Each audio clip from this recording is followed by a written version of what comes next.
Good evening and welcome to Q&A. I'm Tony Jones. Joining us tonight, the Chair of Australian Super and Reserve Board Bank member Heather Ridout, Assistant Infrastructure Minister Jamie Briggs, Shadow Treasurer Chris Bowen, Australia's most influential broadcaster Alan Jones, and comedian and writer Corinne Grant. Please welcome our panel.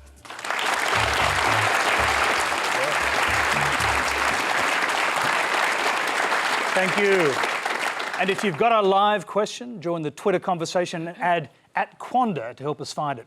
Well, Tony Abbott led the Liberals to a resounding victory less than 18 months ago, but today 39 of his own party voted for a change of leadership. Tony Abbott is still in the top job, but many believe the clock is ticking. Our first question tonight comes from Nathan Brogden. Thank you, Tony. In light of today's Liberal Party room result, is there really any hope for Tony Abbott? How can he claim that they are any different from Labor when the numbers clearly show a split down the middle? Alan Jones, start with you. Well, I think Tony Abbott won as well as he might have expected to win today. Look, I think Tony Abbott, much of this has been dressed up as a bit of a soap opera in a way.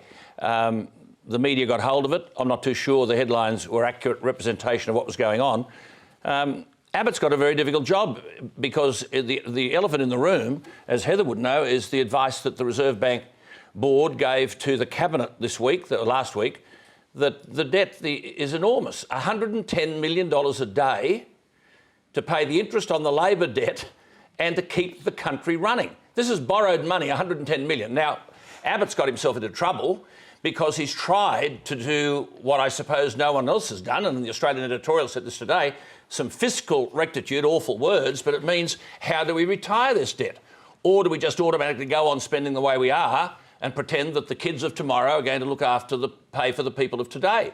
Alan, is that a sort of look over here tactic? Because the question was specifically about Tony Abbott. Well, Tony Abbott will survive. Look, in my opinion, there is no question. I mean, Malcolm, I guess everyone knew was the alternative today. They said there was no candidate, but Malcolm was the candidate. He got 39 votes. I can't envisage a circumstance where he'd get more.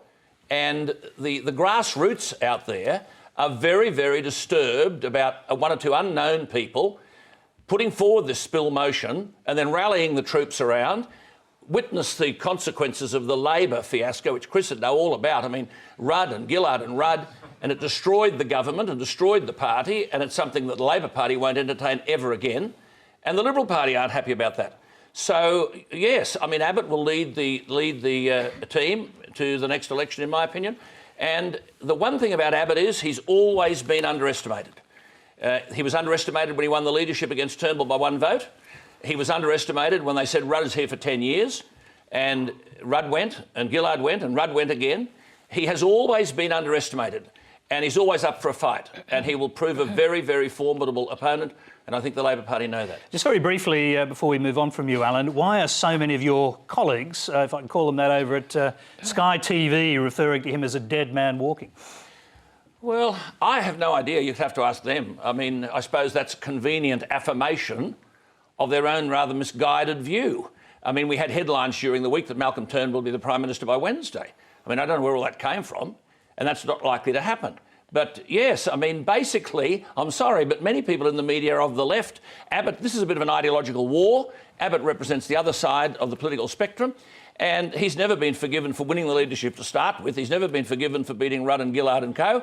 And now he's not being forgiven for saying, well, look, I'm sorry, we're all going to have to tighten our belts a bit here because we're in a mess. When the Reserve Bank says, the Governor says, $110 million a day interest plus running the country. That's an awful lot of dough. All right, Chris Bowen wants to get in. Try and remember the question when you respond to that. He didn't actually say that. It was a leak which was subsequently shown to be not correct, Alan. And it was also an abuse of the office of the Reserve Bank by the Treasurer. But we can deal with that separately. To answer Nathan's question, can the Prime Minister survive? No, I don't think he can. This is a fatal result for him for a number of reasons. One, he bound his ministers and his parliamentary secretaries and his whips to vote for him. That means that 2/3 of his backbench voted against him. If you assume that every minister, parliamentary secretary and whip did what they were asked to do, and they're all saying they did. So Malcolm voted for Tony, did he? Well, he says he did. He says he did. That means 2/3 of the backbench voted against Sun Tony will come Abbott. up in the west. Look, Alan, this is not morning radio. Other people get a go. So,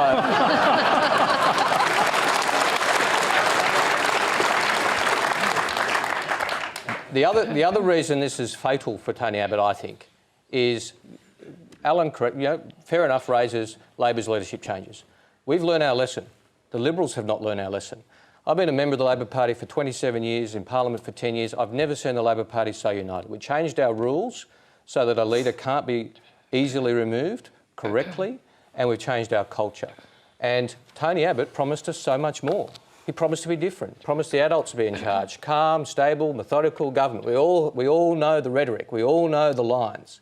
And what has been delivered, like in so many other areas, including the budget, including the economy, has fallen so far short of the expectations that Tony Abbott raised. The Australian people are entitled to judge him on the standards that he set, and he's failed those standards. Okay, Jamie Briggs. Well, I mean, Chris unfortunately puts the sins of the Labor Party on us. We had a secret ballot today, and therefore no one... Was it our fault we had a well, secret you ballot? don't understand what a secret ballot is in the Labor Party because you get told how to vote. So It's not morning radio. yeah, exactly. Yeah, that's right. We had a secret ballot. People were entitled to vote how they wanted to vote. No one was compelled to vote in any way. So let's just correct the Labor Party misconception of their own standard. And Chris does know about leadership challenges. He sat in the cabinet while he undermined a Prime Minister, so he's quite aware about how to do that. The reality is, it is a difficult political situation for the government, but Tony Abbott is by far the best person to lead the party. There are colleagues who are concerned, and what he did today, I thought, particularly after the ballot, was address the concerns of colleagues. The policy challenges we face are quite significant. Alan makes some very important points about the financial situation we were left, and we've got to continue to address those. Chris Bowen himself, a month ago, in the Australian newspaper said, if Labor's elected next time, they will either have to cut services or raise taxes. That's the reality of the choices that whoever's in government have got. Now, we have not been perfect.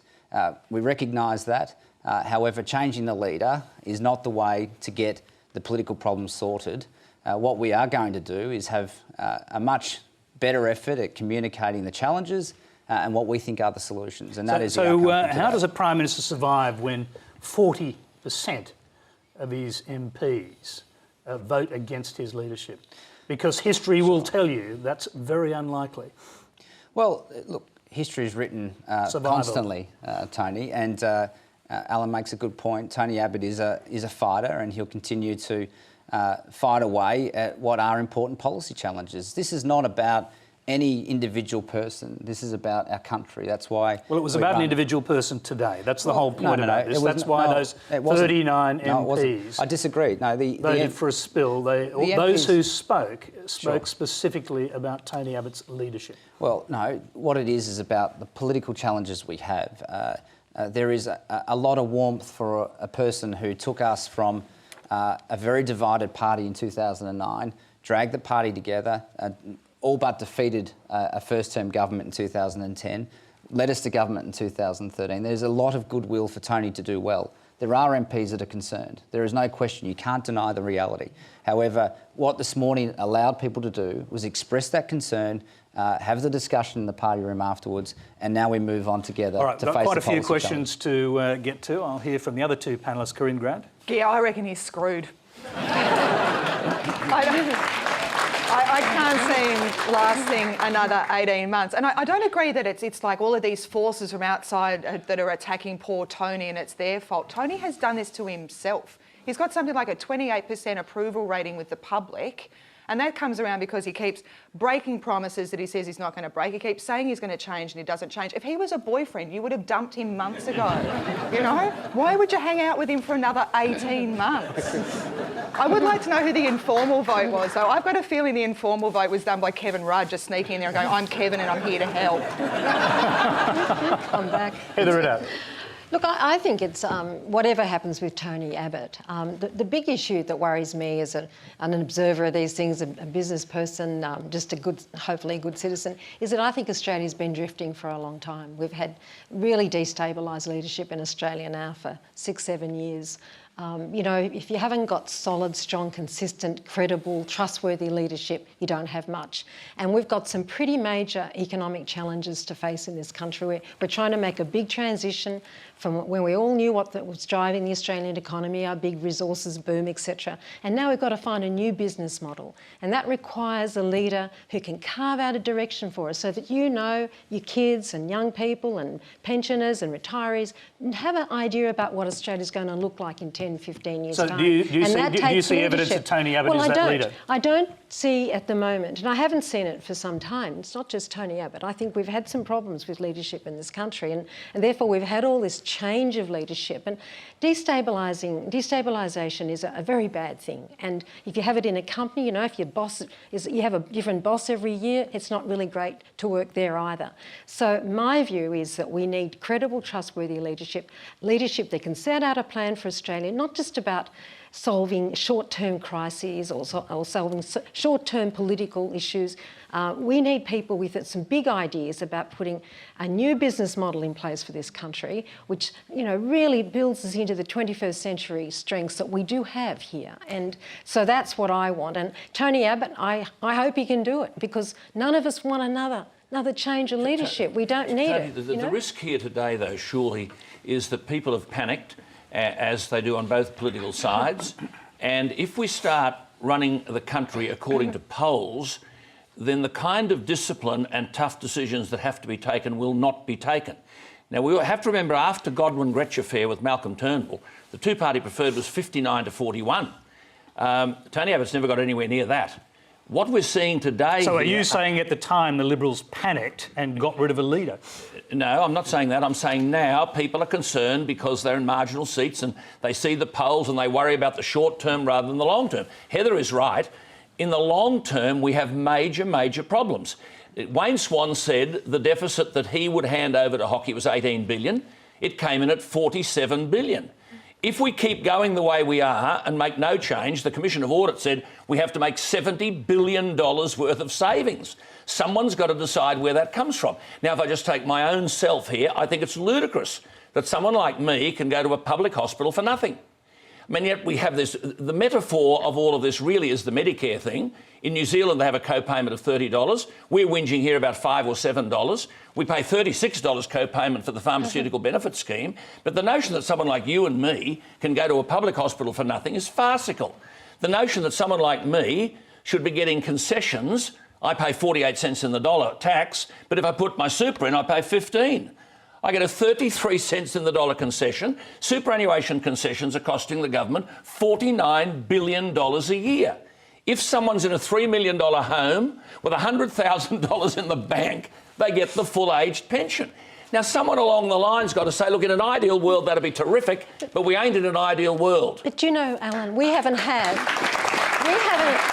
not have the credible leadership to be able to get people to make those decisions. If I were Tony Abbott, the first person I'd be knocking on the door of is Bill Shorten, because the government is responsible for trying to drive bipartisanship around these big revenue spending issues, which we've got to get decisions on to solve your problem. But it's not the only problem we've got. We've got this big long-term We are going to come back to this, Heather. I don't mean to interrupt you. We've got a question that sort of does lead us in that direction too. It's from Jeremy Corinne. The Prime Minister remarked earlier today that, quote, good government starts today. My question to the panel is, in light of this comment, what type of government has the Prime Minister been conducting up to this point? Yeah, Corinne. Fairly shambolic one that's been run by a dude who keeps saying he's making captain calls. Like, I don't know. Actually, Julia Gillard was the person who came up with captain call, Corinne. Well, then that's even sadder then that Tony Abbott is stealing lines from a former Prime Minister. I wouldn't be going around flogging that if I were you. But didn't you write speeches for Julia Gillard? He also said that he was moving forward as well. Yeah. So, you know. Jamie Briggs, let me bring you in on that question. It's a pretty obvious one. When the Prime Minister said good government starts today, what about yesterday, the day before, in fact, the last 18 months? Look, we have done a lot of good things in the first 12 months. There's been no question that we've achieved much of what we said we would set out to achieve. The policy challenges are great. However, when it comes to balancing the budget, there are no easy choices. And it is the reality that We face a Senate which is much more difficult than it has been for a very long time. The Labor Party's put itself outside the policy discussion. They're voting, in fact, for $25 billion against $25 billion of their own savings from their last budget. That's how ridiculous their position has become.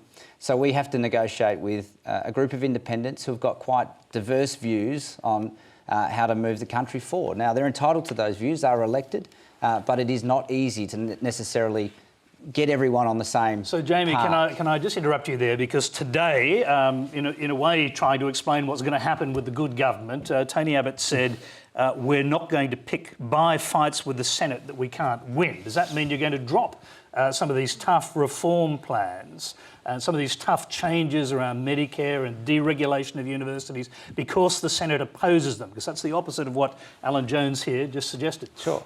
Well, what we're going to have to do is be realistic about what we can achieve. What we found Well, last let's just stick with those two. Putting a price point on a visit to the doctor, it's going to be opposed in the Senate. It has been all along. Are you going to drop it? No, what we've said is we're going to talk to the medical community further, and Susan Ley, as the new Health Minister, is engaging in consultation about how it is we can make Medicare sustainable. The reality is we all support Medicare, but if we don't make decisions today to ensure that the next generation can access it, then we'll have a problem down the road. So just confirm this, you're not going to drop the plan to increase the price of a visit to the doctor? Tony, I always take compliments and promotions from you, but I'm not the Health Minister. I'm a member No, but you're here to talk on behalf of the government. Well, we just sure, heard what Tony Abbott said today. Sure, well, then I would bated wait for Susan Ley's announcements about our next steps forward. But the overall policy outcome is the same. We want Medicare to be sustained for the future so people who need access to healthcare can get it. And that's the reality. And as far as the higher education changes, Christopher Pyne is working with the independents to make these important reforms. Nearly all the Vice-Chancellors support these reforms. It's quite remarkable to get all the Vice-Chancellors on the way. Again, I come back to the point, the Senate has said, no, we won't support these reforms, and you can't get the numbers to make that happen. Well, Christopher's a very persuasive South Australian, and he will continue to Seems to have done quite well on the submarines. Tony, Heather made the point that the first door she'd be knocking on would be Bill Shorten's. Now, Chris can answer this. Bill Shorten said today, I think in the Parliament or outside the Parliament, right, that's it. There'll be no cuts to Medicare. This is under Labor. No cuts to Medicare. There'll be none of those high charges for university fees. And there was something else he said. Oh, no change to age pensions. Now, when someone's in a $3 million home with $100,000 in the bank gets an age pension, doesn't someone in the Labor Party have to say, listen, I think a few people might have their hand in the till here and they've got to take it out? Somewhere there's got to be a sensible decision about the fact that the entitlement mentality in the community has got to end for people who can afford to look after themselves. We need an independent Australia, not a dependent Australia. But they've announced in the last 2 weeks they'll reintroduce a carbon tax and a mining tax. Holy Nelly, where are we going? Where are we going? I don't know. Chris Bowen. To answer the original question of what have we had up until now, it's a very good question, because there's not been good government. But I'll deal with the issues that have been raised. Jamie, thinks he's clever when he says, oh, Chris Bowen says the next Labor government's going to have spending cuts. You said it, Chris. I know. I'm just quoting your words, mate. I know honesty before an election is a novelty for you, Jamie, but we are not going to play... We're not going to play the sort of game that you played, the Tony Abbott, Joe Hockey game of Santa Claus economics, magic pudding economics. Everything will be fine. Just elect us. We can get back to surplus. That's what they did. What, the 6 years of deficit? That's what you did, Jamie. You said, and your leader and your treasurer said, we can get back to surplus with no tax rises and no spending cuts over and above those that we've announced. When did you last deliver a surplus, Chris? What we say is that the best way back to surplus is economic growth, but we do recognise difficult decisions are necessary, and we'll be honest about them before the election. This is why Tony Abbott is in so much trouble, because he was so fundamentally dishonest before the election. He said it would all be easy. He said that there was no problem in Australia that couldn't be fixed by a change of government. He said there'd be an adrenaline rush to the Australian economy. Consumer confidence is 16% lower than it was at election time, because it's not so easy as he thought, and he was fundamentally dishonest. The approach we are taking is that we want to win a mandate at the next election, but we want to win a mandate to do things, to do good things for Australia, an alternative vision for the nation, underpinned by detailed policies. And that's what we'll be providing at the next election. We won't be rolling up in a little ball and saying everything's fine, just elect us, everything will be okay. I think Australians are over that sort of old-style politics. Tony, it doesn't make any sense. I was a sports coach, and there's a golden rule in sport. You look at the scoreboard. The Labor Party haven't produced a surplus since 1989, and the Keating government, and then the Rudd government, and then the Gillard government, and then the Rudd government ran up aggregate deficits of $350 billion. Costello ran up aggregate surpluses of $300 billion and provided $34 billion in tax cuts. In the first 5 years of the Rudd-Gillard government, their deficits aggregated $190 billion. Now, if you're a punter and you went out there and said, well, what are the odds of Labor being able to do it any differently, and they haven't had a surplus since 1989, you'd be 100 to 1. You'd be a rank outsider, mate. And Joe Hockey will never bring... You'd be a rank outsider. And Joe Hockey will never bring down a budget surplus as Treasurer. That's a fact. Jamie Briggs, while you've got that grin on your face, it suggests you've got a very strong advocate on the panel. Can I just put to you something that strong advocate just said? Rich people shouldn't get access to hospitals free of charge. Rich people should not get subsidies on their massive superannuation schemes, tax subsidies. Do you agree?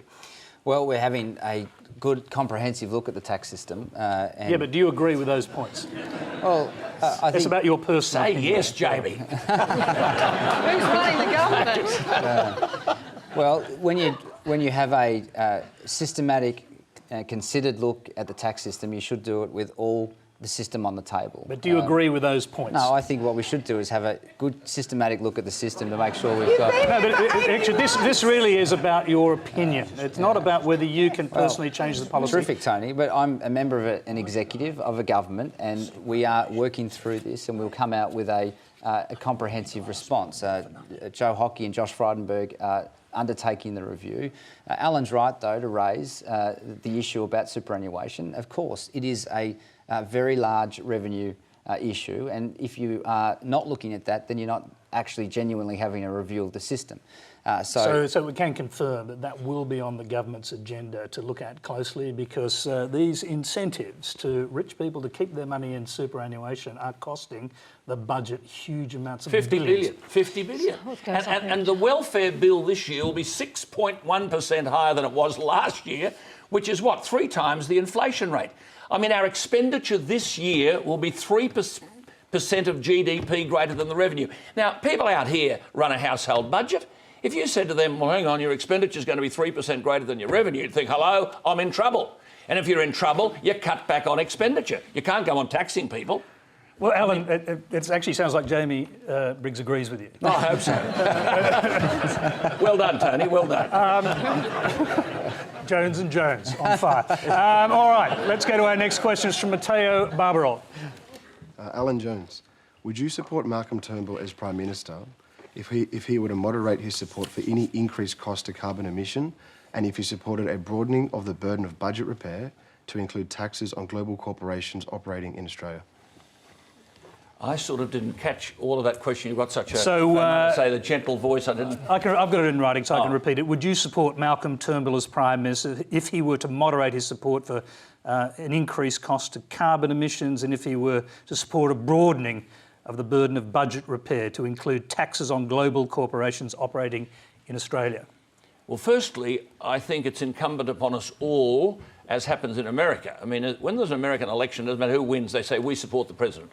I think it's incumbent upon us all to support the Prime Minister, whomever that Prime Minister might be.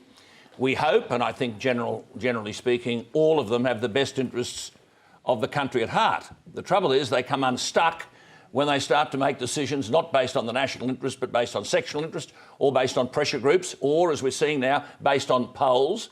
Malcolm Turnbull's not got a very flash record in relation to carbon taxes and all the rest of it. He did cross the floor in 2010 and voted with the Labor Party against his own party. He did say he would not want to lead a Liberal Party that had a view about carbon emissions different from his own, and he lost the leadership previously as a result of his stance by not consulting his party. Now, if Malcolm were to become Prime Minister, one could only hope that his views would change. But I know this man sitting here would be at pains, I don't think, to remind Malcolm of his previous positions, and he would be tying himself in knots, getting himself out of those positions. So Malcolm's got a lot of ground to make up if he were to become Prime Minister. In terms of revenue and broadening the base, then we have to have a sophisticated debate about, I think, the GST. Because the GST is one tax which has merit simply because we can avoid it legally. That is, if you want to drive a Mercedes-Benz car and I want to drive a Holden, you'll pay more tax than I do. If Corinne wants to wear pearls around her neck and your wife doesn't, well, she'll pay more tax than you do. If you want to eat at home, I want to eat out, you'll pay more tax than I do. Now, we got into a knot way back with Meg Lees and everybody when we created all sorts of exemptions to the GST, but there has to be some instrument which is going to raise revenue. And Malcolm Turnbull is economically sophisticated. One can only hope he can understand the problem as it exists. Massive debt that's got to be retired. If we keep going the way we are, we're running into a debt of $600 and something billion. So I come back to my first point. Whomever is the Prime Minister, you would hope, Labor, Liberal, the nation will get behind them as the Americans get behind their president. It's a novel concept, Alan. After the Rudd-Gillard years, that's a novel concept. Well, the Rudd-Gillard years were disastrous. Let's face it, they just That is a very novel concept. Kevin Rudd's expenditure was 3 times per capita greater than Gough Whitlam's, and they laughed at poor old Gough Whitlam. 3 times higher per capita than Gough Whitlam's. I repeat, they ran up $190 billion in deficit in the first 5 years. Alan, we're having a bit of a sidebar argument, but I'm going to let Chris Bowen respond briefly. Well, I was just pointing out that after some of the things Alan Jones has said about previous Prime Ministers, it's a bit rich to say every Australian should support the Prime Minister of the day. Well, you didn't support your two. Well, after... I'll tell you, Chris, we will come back to that issue. I'm going to stick with the big economic issue for a moment. We'll come back to that. This is actually what Alan Jones was pointing to earlier did lead us in a way to this question. It's from Sarah Kendall. Today's spill vote was arguably a culmination of the Coalition's consistent poor polling since the release of the last budget. While most voters accept government revenue will suffer long-term structural problems as the mining boom recedes and our population ages, neither party has put forward a coherent plan to tackle these problems that voters accept as fair. I would like to ask the panel what issues they think should be addressed in the coming budget to pave a path to surplus and restore the Coalition some credibility with voters. We'll start with Heather Ridout. Well, look, I think the issue is we're in a situation where our economy has been driven by a very strong super cycle in our resources area, and we have to move to another model. As part of that transition, we are seeing a collapse in revenues. And Alan's right, we're growing a deficit, but that's partly because we're collecting about 2 percentage points of GDP every year less in revenue. And that is a real problem. And that's why, over the medium term, we need to take a really good look at our tax system and how we're going to raise revenue. In the immediate term, we have to get investment going in other industries, non-mining industries. This is a very big challenge. Business has got to have the confidence to invest. It's got to have the demand to invest. And this, I think, is a big challenge for the budget. And if I were Tony Abbott drafting this budget, I'd be having a look at things like accelerated depreciation that brings forward business investment, really structuring that environment. For small business, you can concoct very complex issues for small business, but in my experience, they like simple things and they like it about cash. So the old write-off schemes are really good, accelerated write-off of computers, all these things. You reduce the cost, you give it to them fast, they get on with it. Then I think you need to look at areas which do have short and medium-term paybacks like skills and education. And the final thing, and I'm passionate about this, and Jamie and I have been talking about it, is infrastructure. I'm chair of a wonderful fund that has a lot of money to spend on infrastructure. We already spend a lot of it in Australia. This appalling decision in Queensland to not recycle assets is a very, very sad thing. But even so, governments can now borrow at very, very low rates to fund infrastructure. So we're in a great position. We've got big funds, want to put the money in, big international funds, and the government's already been out there on this. But I think what it needs, I mean, Tony Abbott, you can't look back, he's got to look forward, and he's got to convince all of you, not the doctors, not accountants, he's got to convince you as voters, as citizens, that he's got the idea for you. But there are things we can do that will make a real difference over a very short period of time, and then we have to have a plan for the future. We have a tax plan, I was a member of that panel, but we do need a very detailed relook at the GST, and not just looking at the base and the rate. We need to look at the effect of e-commerce on it. We need to look at the financial Heather, services does it depress area, you that a whole lot both of stuff. sides of politics, including the Prime Minister just recently, have effectively ruled out increasing or broadening the rate of Look, honestly, broadening the GST? Well, it does, because I think you have to consider it. If you look at the research on tax, and I did, it's regarded as the most efficient tax in the OECD. Now, Alan makes the comment that if I want to wear a string of pearls, I can do it, and someone else doesn't. But that's because I can afford. My husband bought me a lovely string of pearls. And GST is a very regressive tax, so you have to figure that out. You have to make compensation, which is what we did last time. But when you do tax reform, not every measure has to be fair. The package has to be fair. If you apply the equity measure to everything, you'll never get anything done. But this is a sort of sensible discussion, town hall discussion, we all need to have as citizens and figure it out, and it can be done. And there's a lot of great work and research being done in Australia around this fact. But, you know, if I hear more of this squabbling and rubbish, I feel like I've been years wanting to form the Normal People's Party, and I'm really getting close to it. Really getting close.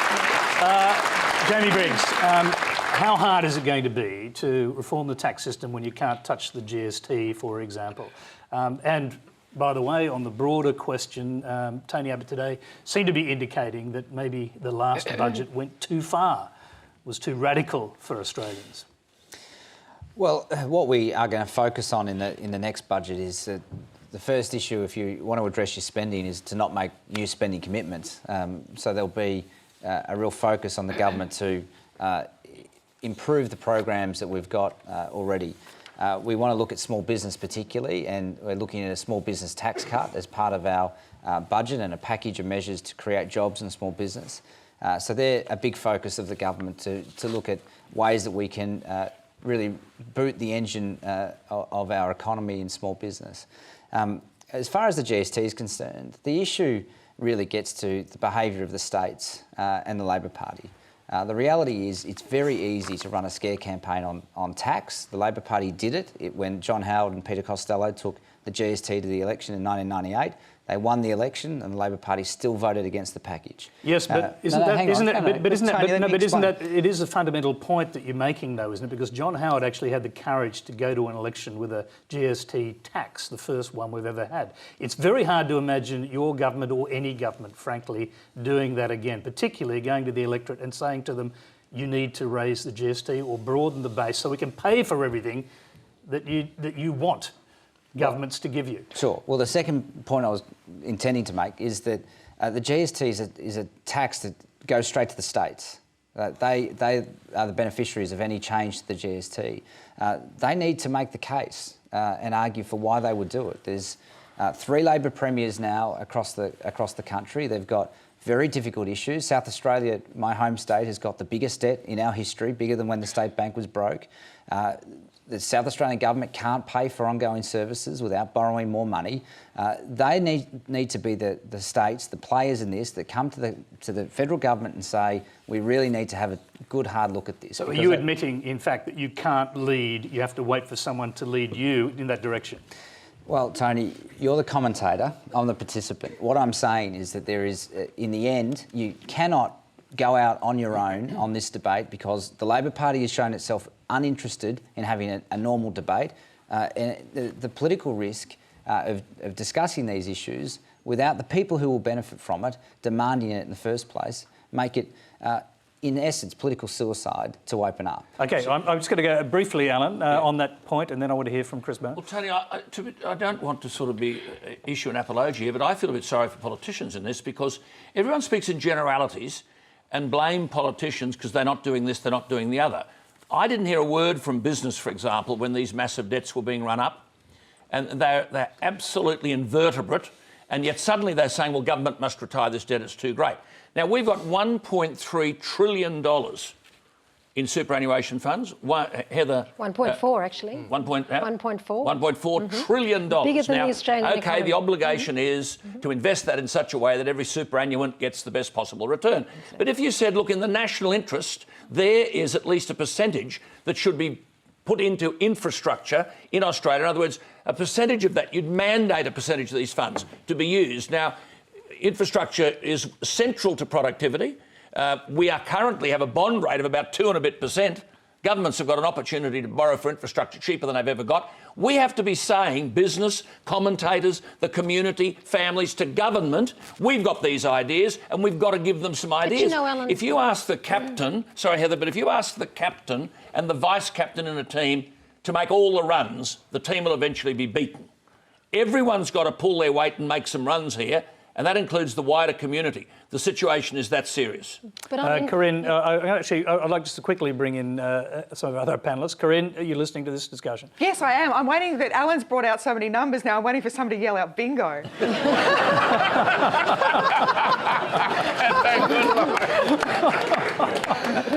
I would like to see in the coming year the rhetoric change. I'm tired of hearing that we've got a culture of lifters and leaners, and the leaners always seem to be the people with a disability, the long-term unemployed, domestic violence victims who want legal advice, the environment. That we've got all. When I think that some of the leaners may be at the other end of the scale, there are billions upon billions of dollars that we give to mining magnates like Gina Reinhart, billions of dollars, and yet we're asking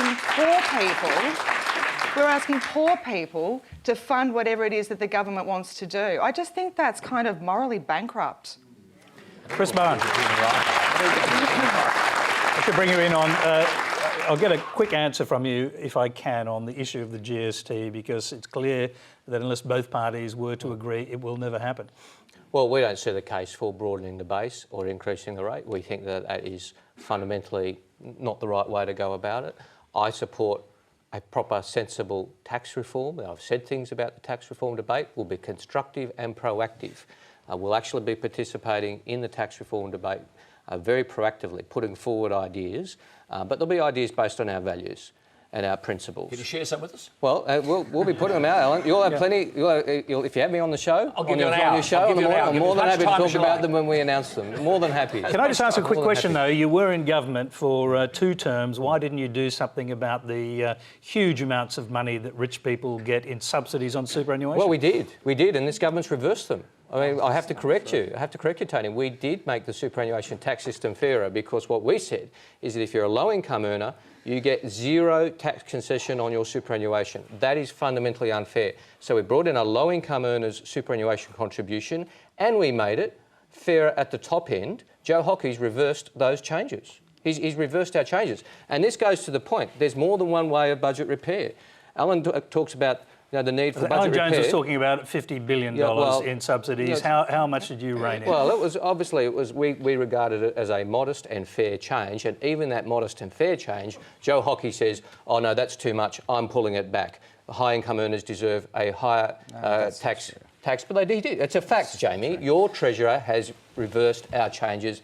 That is a statement of fact. We made them, you've reversed them. What you actually did with superannuation policy was make small business pay a higher tax. You didn't actually do anything. Well, you did. You lifted the rate of the compulsory contribution. Yeah, and we made the tax treatment for higher income earners. You made other people pay for your... You made other people pay, Chris. That's what the Labor Party is very good at.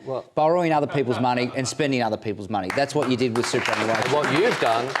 What you've done is reverse very sensible and fair changes to make the tax treatment of superannuation a bit fairer. This is the party... While you talk about a budget emergency, you are giving taxpayers' money back to high-income earners on their superannuation. That goes to the very core of the fatal flaw in your narrative. $350 billion accumulated deficits.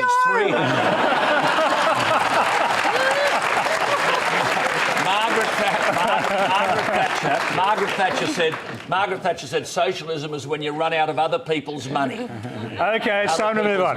The next question is a video. It's from John Ham Parson from Briggs, New South Wales.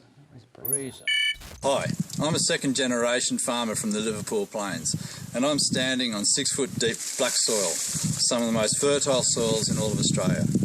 20 metres below me are some of the most productive water aquifers in Australia. And 2.5 kilometres behind me now, our state government has just approved the biggest coal mine, the open-cut coal mine in New South Wales, the Shenhua Watermark coal mine.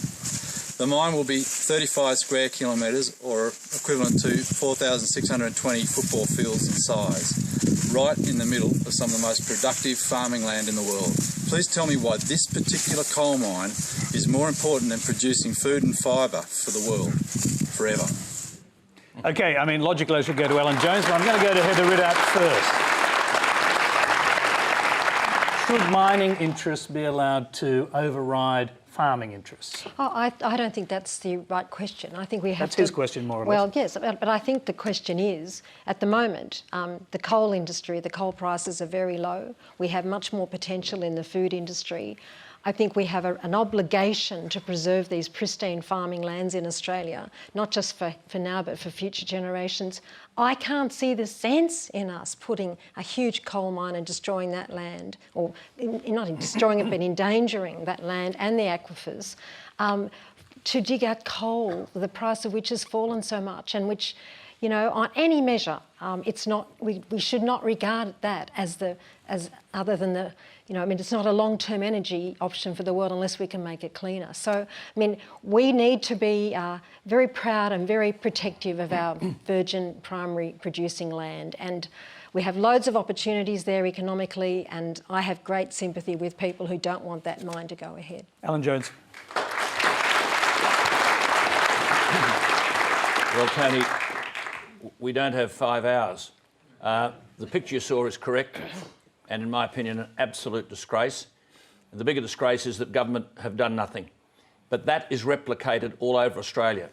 If you take the Galilee Basin, where everyone's got their finger in it, 9 mines on the Galilee Basin will use more than 2.5 times Sydney Harbour's water in 1 year, will de-water 400 bores, which are used for farms and for irrigation, and remove the water entitlement to the 2 towns of Alpha and Jericho.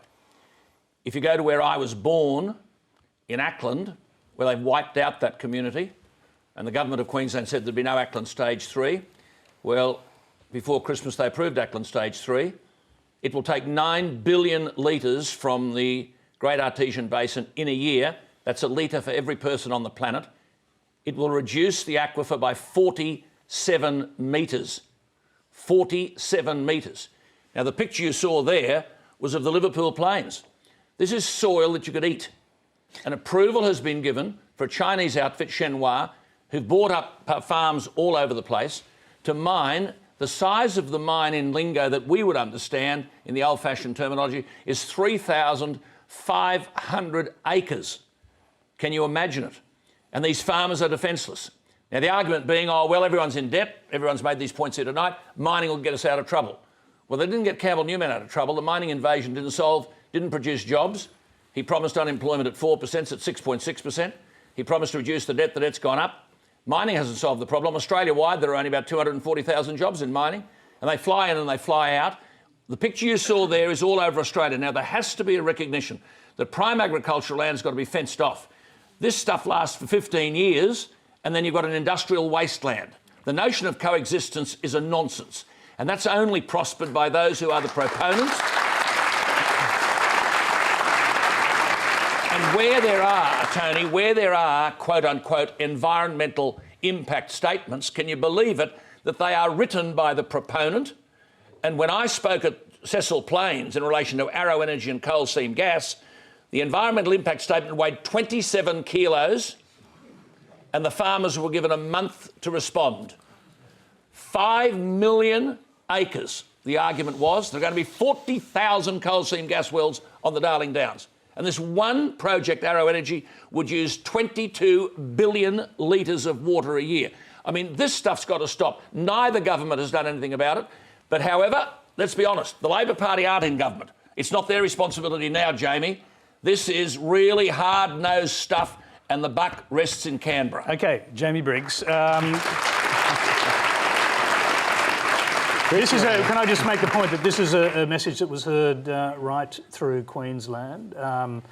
And we know what happened Because during Alan was on the radio for every day for the lead up to the election. He'll probably be every day on the radio in New South Wales during the New South Wales election, and that was in New South Wales. So what's your response? Well, and it is a state government issue ultimately, but Sorry, Jamie, no. The federal government has to sign off on it. That's true. The federal government has to sign off on it. It's not a state government issue. They can go mad, but you can stop them going mad. Well, Alan's right. We do have environmental approval procedures, legislative requirements federally, and they are rigorous.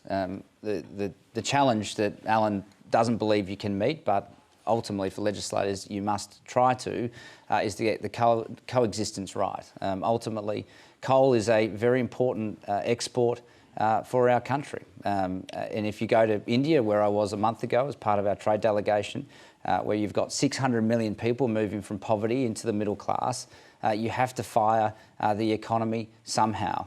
And coal is still one of the major baseload assets, and I'm sure Australian Super, which Heather's the chair of, would have investments in coal companies. We don't disagree with that. We're arguing where. Sure, and look, it's a risk of disagreeing with Alan, because apparently we always have to agree with Alan, according to some. This is an issue which is difficult to get. Well, we're always told we have to agree with you, Alan. Who tells you that? Well, the ABC usually. That wasn't on your talking points tonight, was it, by any chance? Please agree with Alan Jones. The only talking points I got is a Corinne Grant article she wrote in 2013 that she was sick of talking about leadership spills, so I thought that was useful coming in. But I'll tell you what I'll do. I'll just interrupt everyone just for a moment. No, in 2013, Corinne. We've got another question on this subject. Oh, that's good. We've got another question on this subject. It's from Brett Farmer. We'll just go to Brett, and then we'll hear from the rest of the panel. Mike Baird in New South Wales says that we absolutely want CSG. Luke Foley says that the science isn't in. We know that AGL made substantial donations to the ALP and the Liberal Party whilst they were seeking drilling licences. AGL has since proved that they can't run these mines safely and within the law. Now, if terrorists poisoned our water, we'd be outraged, and rightfully so. How is it that we convince Macquarie Street that this threat to public health must be banned before our clean, fresh drinking water is poisoned forever? Macquarie Street being the New South Wales government in this case. Corinne Grant, we'll start with you. The whole CSG thing, I think, is horrific. And if anyone's watched any of the documentaries on it where people go out there and set water on fire, where there's gas just bubbling out of their farmland. We're talking about land being degraded. We're talking about generations of people who have been on their land who are seeing it being degraded. We're talking about environmental impact, which is just irreversible. And I think that a lot of Australians are really feeling the impact of that and realising how horrific it is. But we've done this before. You know, I don't think there's an Indigenous person in this country who isn't sitting there going, yeah, we've been through this. And I'm hoping that maybe as a country we can start having some empathy for what we've done to Indigenous people as well, because we're seeing it now and we're feeling it as well. And maybe that's a way that we can come together. But Barry O'Farrell said before the last election, that caller, I think, that picture you saw, I think, was from Gloucester.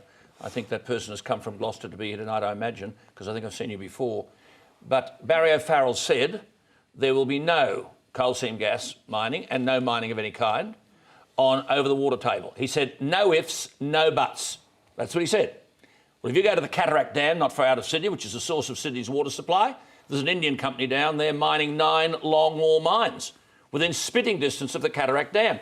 Those Gloucester people are living 400 metres from coal seam gas wells, which 3 times in the last month have been found to toxify the water around it.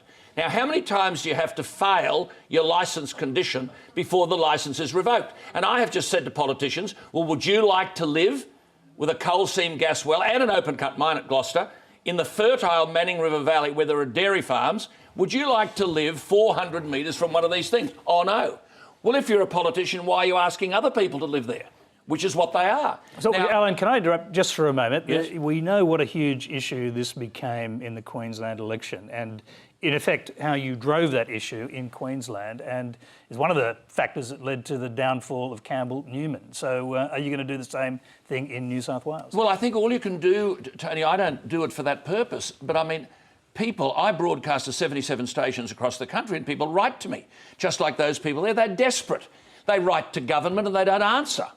They take absolutely no notice. You say to the leaders, well, would you like to live next at Forbesdale in Gloucester, which is 400 metres? It's only 8 years ago that the government of New South Wales advertised retire, beautiful place. They did all these pictures and brochures, Forbesdale. So people sold out in Sydney and thought, this is lovely, living in this beautiful pasture land. And they go up there and now they've got coal seam gas wells 400 metres from them and an open cut coal mine.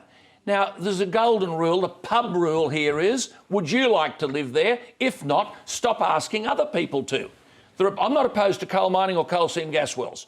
I'm simply saying there is a place where they can be and where they can't be. So, Tony, to answer your question, if these poor people are suffering and get no redress, or if the Barry O'Farrell commitment in New South Wales is not honoured, well, they've got to face the consequences. And the consequences are, in your opinion? Well, I don't know. People will vote. Queensland proved that people are not stupid. They're not going to be run over and they're not going to be lied to. So when someone says there will be no mining in water catchments, and there is, people say, well, hello? I've got ways I can do that. I've got a modest right. I've got a pencil and a piece of paper, and I exercise that modest right. Chris Bowen. Luke Foley sounds like he might be about to shift on this, so I'm wondering, is the Labor Party generally shifting on this? I very much understand the concerns of you and your community. I know the area well, and these are very important parts of our state and our nation, both in terms of agricultural production and natural beauty. They're magnificent places. So I completely understand and sympathise with your concerns. We do, if it's within our power, we need to find a way as a nation to try and get a community support and consensus around extracting this resource, because it cannot be of benefit for our nation. It's been in the United States. They have had a revival in their manufacturing, partly because of how they have treated similar sorts of issues, different but similar sorts of issues. And I've been to places, for example, in Queensland, where coal seam gas is extracted, and I've seen how the operation works, and they've found a way through. Now, it's not going to work everywhere, but wherever possible, the powers that be need to try and find a way to deal with those community concerns so that the nation, all of us, the manufacturing is going to run out of gas if we're not careful. In Australia, the manufacturing sector is facing real squeezes when it comes to gas. Now, that's a very complex issue, and just simply taking more out of the ground isn't the solution. There are all sorts of issues. A third of our expected economic growth over the next 12 months is going to come from increase in resources exports. A lot of it is liquefied natural gas, a very different issue, but it gives you some sort of idea of just how important it is in our economy. So we need to find a way, working together, to deal with these issues. Tony, Chris says just then, and Chris, I don't agree, it's a complex issue, gas shortages. No, it's not. We've given licences to foreign companies. The licence is to get the stuff and export it. The export price is infinitely higher than when they can get on the domestic market, so they export a lot of it, and the domestic market has to wait. Now, most sensible countries in the world have an export, a gas retention policy, whereby you get the licence to drill for the gas, but a certain percentage of it is kept for domestic consumption. No government has yet introduced a gas reservation policy, which is what we ought to do. OK, I'm just going to quickly go to Jamie Briggs. I just want an answer on that particular point. Why isn't the federal government doing that? Why not keep a reserve in Australia as other countries do? Well, look, you can, but you in effect pay high prices.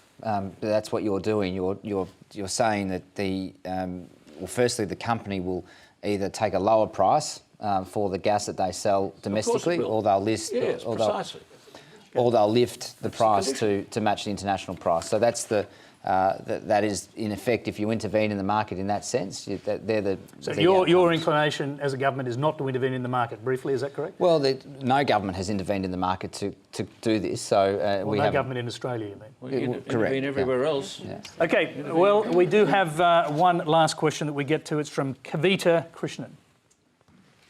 Thanks, Tony. I've been a friend of Myron Corinne since I was 16 years old. Sorry, we just need you to start again. I'm sorry about that. Got it? Go ahead. I've been a friend of Myron Corinne since I was 16 years old. I and everyone who knows him is absolutely devastated by what is about to happen. Sorry, we have a microphone problem. We're just going to get another one to you. And you're right now. You can start again. I'm sorry about that. That's it. So it's from Kavita Krishnan, your question.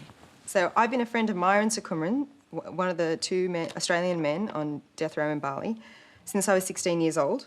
Everyone who knows him is absolutely devastated by what is about to happen. I have a statement that I'd like to read, which Mayu has sent through his brother. This is what he says. I acknowledge more than anyone that I've made mistakes and that I'm not a perfect person. But I've learned a lot in prison and am grateful to the Indonesian justice system and to the prison guards for allowing me to achieve all that I have for myself and for the other prisoners, which I've witnessed. That's not in his statement. Andrew and I are not the same people we were 10 years ago. But who is really? We did commit a serious crime and deserve punishment, but we have also paid a great deal for our crimes, as have our families. Please allow us to stay in prison and live. Sorry. Our families should not have to suffer more. Our family should not have to suffer more for our mistakes. And I'm just a friend. My question for the panel is this: why kill the rehabilitated? Why kill the rehabilitated? Why kill the person who is a positive influence on those around them, a person who is doing good? Why kill my friend, Mayu? Thank you, bravely done. Corinne, I'd like to start with you.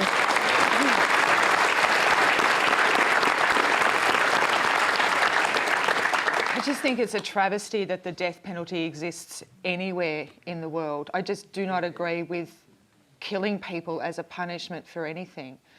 And these two guys, they have rehabilitated themselves and they have done really extraordinary work in that prison as well, helping other prisoners who are in there, especially mine with his artwork and that kind of thing. And I think we are destroying two lives who had a lot to give. I know they did bad things in the past, but they had a lot to give. It just seems like a terrible waste. And it doesn't deter anyone from smuggling drugs anyway, so it's bloody pointless. Alan Jones. Well, what can you say? It's barbaric, absolutely barbaric. And if we had a death penalty here, Lindy Chamberlain would be dead, and she was innocent.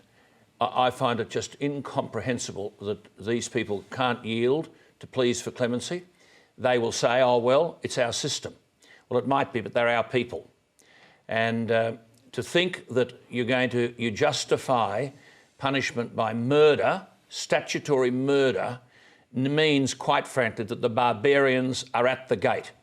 And someone has to get on the phone to this bloke, Widodo, and simply say, well, you do what you like, but we gave you $1 billion when you were hit by the tsunami. We gave you $1 billion. At every turn, we've tried to assist you people. But remember one thing. There is that poor man, Mr. Rush, in Townsville, most probably watching this program. And he thought his son was going to head to Bali. He didn't know anything about it. So he went to the federal police and he said, my boy is up to something. Can you stop him from going? Instead of preventing these people from going, they gave all the information to the Indonesian police and virtually said to them, do with them what you will. Well, this is what they're going to do now. The argument was, oh, well, we'll catch them all and we'll find who the big boys are. Well, they found none of the big boys because, as Mayan has said, Sukumaran, I cannot speak because they'll kill my family. That's why he can't tell you who the big boys are. So what have we got in return? For the noble behaviour of the federal police, 2 dead Australians. It's a shame on the Indonesian system, but a pronounced shame on the federal police system. OK, Chris Bowen.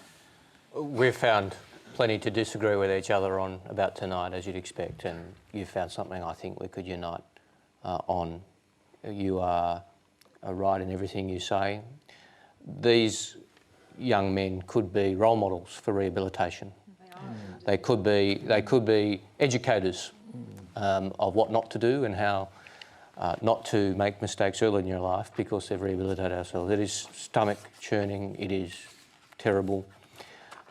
Both sides of Parliament are united. The government's doing what they can, and with our support, hope is slim, but where there is life, there is hope. But hope is slim. We have to be realistic about it. All we can do is agree with you and send our thoughts and our prayers for what is a terrible, terrible situation where human life appears to be about to be taken from these 2 young men. Jamie Briggs, is that really all that can be done? Send prayers and thoughts and keep quiet pressure on the Indonesian government, or should our government do something more proactive in the way that Alan Jones is suggesting? Well, look, Chris is right. I mean, this is an issue which both sides of politics are absolutely in agreement on. The Prime Minister has spoken to the Indonesian government. The Foreign Minister continues to speak to the Indonesian government. Ultimately, they're a sovereign country, and we respect our sovereignty. We have to respect theirs. We don't at all agree with the barbaric act that they are considering undertaking as punishment. Corinne's right.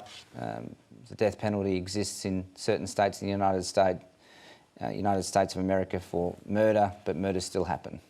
It doesn't act as a deterrent, and we, will continue to pressure through the Prime Minister and Julie Bishop as much as we possibly can till the very last moment to try and overturn what is a barbaric punishment. My question is also, it was also that what we and a lot of people that I talk to feel, I know that it may not have complete support, but this is what I feel, that if the previous government acted swiftly, we were thinking policy-wise, if they acted so swiftly to ban live exports to Indonesia, when it was a significant trading partner then as well, and it was on a principle of animal rights, why aren't we doing more when here this is a principle of human rights? Australia sponsored and voted in the United Nations resolution against the death penalty. Okay, I'm just going to say that we're over time. I'm quickly going to go back to Alan Jones. Is there realistically anything the government can do? It's all very well to use your sort of influence to make these arguments, but really, in truth, is there anything that could be done? Well, I think the point that the questioner has made is very, very valid. When it came to animal rights, we were indignant and jumping up and down and issuing all sorts of platitudinous comments. These are human rights. And yes, if you're talking about sanctions, let's be honest, yeah, well, why not? Someone's got to do some tough talking. This can't go on. And we should speak on behalf not just of the Australians, but of every person who's there. We're not just fighting for these two people. The notion, this barbaric notion that you murder people because the statute says so has got to be addressed. It's a major international issue. Okay, Heather, we've got just a moment to go to you. And the question has been raised as one of sanctions, as a way of ratcheting up pressure. I think I agree with everybody. I think institutionalised killing is barbaric. It's chilling. It's horrible, but there's not a lot we can do about it. Now, the government can put sanctions against Indonesia. I think that would be impossible thing to achieve, and so I don't think that's going to happen. And I feel very sorry for you and and their families. It is just hideous. But I think the government would have been working much harder behind the scenes than any of us know. And I know that for a fact. I've been to Indonesia very many times. The relationships are pretty good with Australia and Indonesia. So because of the fact we give things like $1 billion in aid, so we're good friends as countries. And so I think the government would have been trying everything they could have in that way, but hasn't paid off. I'm very sorry. I'm sure there's much more to say on that issue, but that is all we have time for tonight. Please thank our panel: Heather Ridout, Jamie Briggs, Chris Bowen, Alan Jones, and Corinne Grant.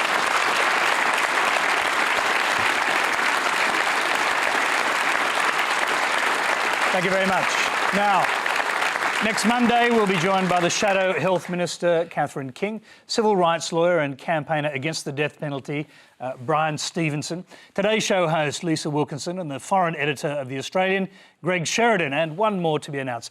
Until next week's Q&A, good night.